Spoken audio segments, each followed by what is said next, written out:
It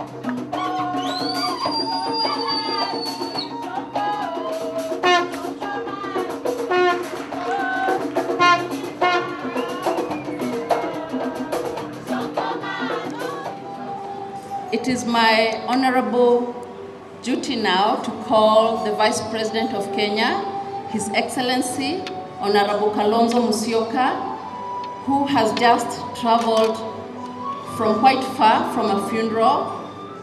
I thank Madam Njeri Kabeberi, the Executive Director of the Center for Multi-Party Democracy in Kenya, CMD Kenya, and for Professor Larry Ngumbe and your team for inviting me to deliver the keynote address and for the great work this organization is doing to strengthen democracy in Kenya.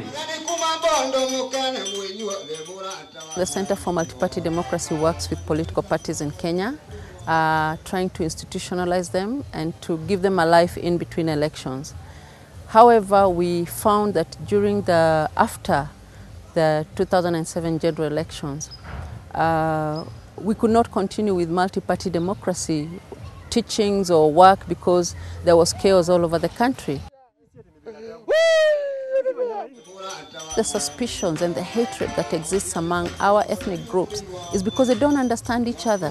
It's because they were told by their grandparents or their great-grandparents or heard there's this myth about that community, that they are this, they are that, and they stop at that. They don't bother to understand what that community, whether what they've heard is true, and if it is, why it is so.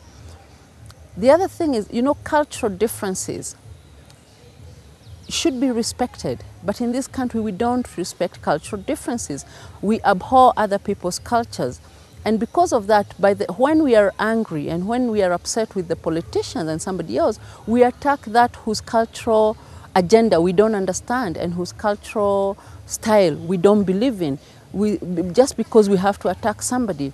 So building bridges of understanding is going to allow Kenyans to understand each other.